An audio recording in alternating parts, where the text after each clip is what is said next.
पढ़ने वाले हैं परासरण दाब ना, परासरण दाब। क्या होता है परासरण दाब? तो खाली अगर कोई पूछे परासरण दाब क्या है तो कैसे बताएंगे? तो पहले परासरण के बारे में जान लेते हैं ना। तो ध्यान दो आप लोग पढ़े होंगे तनु विलयन और सांद्र विलयन। तनु विलयन क्या होता है? जो हल्का रहता है और जो गाढ़ा रहता है वो सांद्र होता है। बचपन से ही पढ़ते आए हैं आप लोग ना। जिसका घनत्व ज़्यादा होता है वो सांद्र विलयन, जिसका घनत्व कम होता है वो तनु विलयन। तो ध्यान दो आप लोग। तो कैसे हम लोग निकालेंगे परासरण दाब? तो मान लीजिए आप लोग को ठू तरीका बताता हूँ, उससे आप लोग समझ जाएंगे। किशमिश खाई हो? हाँ, तो उसको खाना नहीं, उसको पानी में कभी भिगोई हो? तो पानी में किशमिश को भिगोती हो तो क्या देखती हो? मान लो ये पानी है हम लोग का, हाँ पानी, इसमें क्या भिगोई थी? ये किशमिश हो गया टेढ़ में ना, इसमें पानी है मान लो, तो क्या होता है? अच्छा मैं अगर आपसे सिर्फ प्रश्न पूछूं, पानी ज़्यादा सांद्र है कि किशमिश ज़्यादा सांद्र? मतलब किसका घनत्व ज़्यादा है? किशमिश का घनत्व ज़्यादा है, जो सूखी हुई किशमिश के अंदर में जो रहता है उसका घनत्व ज़्यादा होता है, कि पानी का घनत्व ज़्यादा होता है? पानी घनत्व ज़्यादा होता है।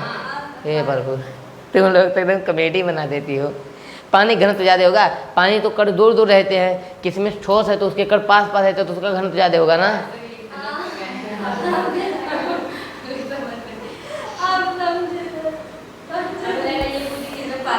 धन्य हो प्रभु। तो किशमिश का घनत्व तो ज़्यादा होगा, समझी? और पानी का घनत्व तो क्या होगा? कम होगा। ठीक है, इतना समझी? तो ध्यान दो। अब देखो ये जो पानी होगा ना, ये किशमिश क्या होता है? फूल जाता कि नहीं? फूल जाता है, मतलब पानी किशमिश के अंदर जाता है ना। ठीक है, अब एक और बताता हूँ। मान लो हमारे पास क्या अंगूर, इतना बड़का वाला अंगूर है ना, और ये किसमें रखा है? चाशनी, खूब टाइट वाला चाशनी है, ठीक है ना, मतलब खूब सांद्र वाला चाशनी है भरा हुआ है ना। मान लो यहाँ पे, मान लो बहुत सांद्र है ना, और इसमें तो गायब कर दो थोड़ा। मान लो ये चाशनी है ना, और ये हमारा क्या है? अंगूर है। अब अंगूर में होता क्या? पानी, रस, अंगूर का रस। अब देखो अंगूर का रस का घनत्व ज़्यादा होगा कि चाशनी का घनत्व ज़्यादा होगा? हाँ, आपकी बता लेगी, तुम लोग होशियार हो रहे हो धीरे धीरे। तो चाशनी का घनत्व ज़्यादा हो जाएगा। अब बताओ ये जो अंगूर है वो पिचुक जाएगा, रस उसका चाशनी में नहीं चलाएगा? चलाएगा ना। तो अंगूर का रस चाशनी में चला आता है। तो यहाँ पे हम लोग देख क्या रहे हैं? यहाँ पे पानी जो था कम सांद्र था, और किशमिश जो था ज़्यादा सांद्र था, हाँ कि ना? किशमिश ज़्यादा सांद्र था, पानी कम सांद्र था। तो पानी ज़्यादा सांद्र मतलब कम सांद्र वाला चीज़ ज़्यादा सांद्र की ओर जाता है कि नहीं? कम सांद्र वाला ये कुल करो, पहले पढ़ो, नहीं तो कम सांद्र वाला चीज़ ज़्यादा सांद्र की ओर जाता है। यहाँ पे देखिए ये इसके अंदर जो रस था ये कम सांद्र था और चाशनी ज़्यादा था, तो ये रस इधर की आया, मतलब कम सांद्र से ज़्यादा सांद्र की ओर गया ना। तो यहाँ पे देखिए कम सांद्र से ज़्यादा की ओर, कम सांद्रता से कैसे बंद हो गए? ई का फोन लगा रहा है।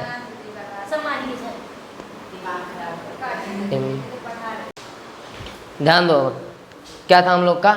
ये क्या बता था? कम सांद्र से कम सांद्रता, सांद्रता से अधिक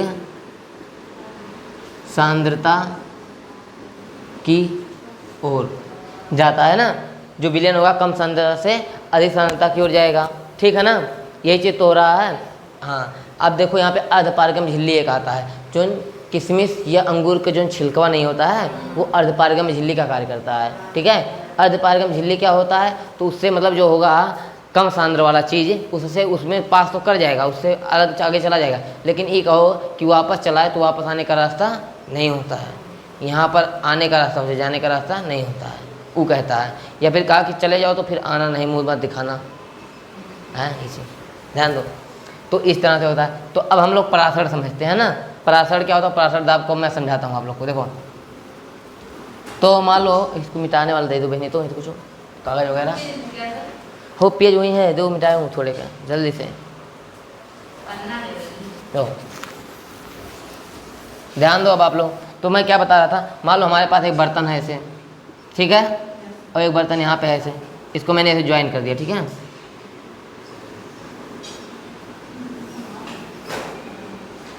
ये हो गया ना।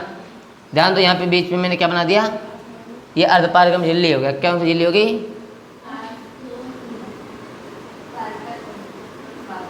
पारगम्य झिल्ली। कौन झिल्ली है?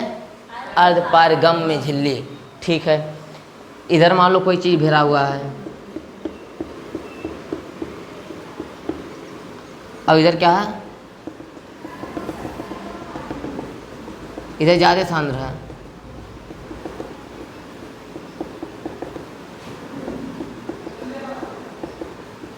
देखो ये क्या है, सांद्र ज्यादा है, और ये क्या है, तनु है। ये क्या है, सांद्र ना, सांद्र। यहाँ नहीं लिखूंगा, यहाँ पे लिखूंगा सांद्र। दिख भी रहा है ना, कट ढेर सारे हैं। ये क्या है, तनु है। क्या है, तनु।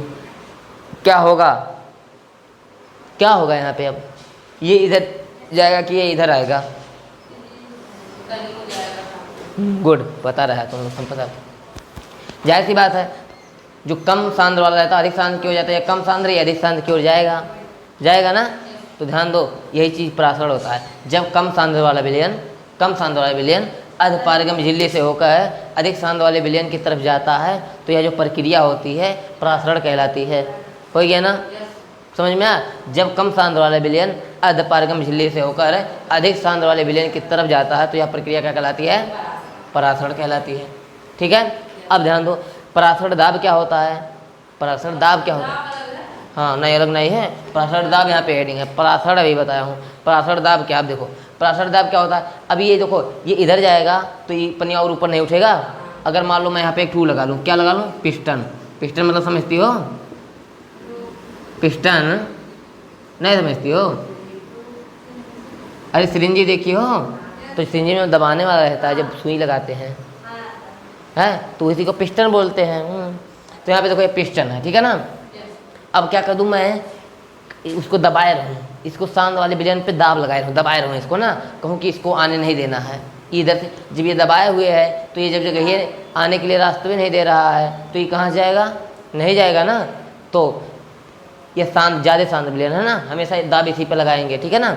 तो जब अधिक सांद्र वाले विलयन पर, परासरण दाब बता रहा हूँ, अधिक सांद्र वाले विलयन पर लगाया गया वह दाब जिससे परासरण की प्रक्रिया रुक जाती है ना। अधिक सांद्र विलयन पर लगाया गया वह दाब, जो पिस्टन दबा रहे हैं ना, लगाया गया वह दाब जिस पर परासरण की प्रक्रिया रुक जाती है। मतलब ये तनु विलयन ये इधर सांद्र में न जाने पाए ना, तो यह वह जो लगाया गया दाब हो क्या कहलाता है? परासरण दाब। समझ में आया? तब जाओ, अब आप लोग का खाना खाए छुट्टी हो गया। आए कहो, समझ में नहीं आया? फिर से बता दो, परासरण क्या होता है। तो परासरण अगर कोई आज के बाद पूछे तो क्या बताएंगे? जब कम सांद्र वाला विलयन, कम वाला जो गाढ़ा रहता है तनु विलयन, अर्धपारगम झिल्ली से होते हुए अधिक सांद्र वाले विलयन के पास तरफ जाता है, तो यह प्रक्रिया क्या कहलाती है? परासरण। ठीक है, अब देखो, अधिक सांद्र वाले विलयन पर लगाया गया वह दाब जिस पर ये परासरण की प्रक्रिया रुक जाती है। परासरण की प्रक्रिया रुकने का मतलब क्या है कि ये जो तनु विलयन है ये सांद्र में ना जाने पाए, तो वह जो दाब लगा रहे हो दाब क्या कहलाएगा? परासरण दाब। वेरी गुड, समझ गए आप लोग? चलो ठीक है, अब इसको मिटा दूँ, चलो।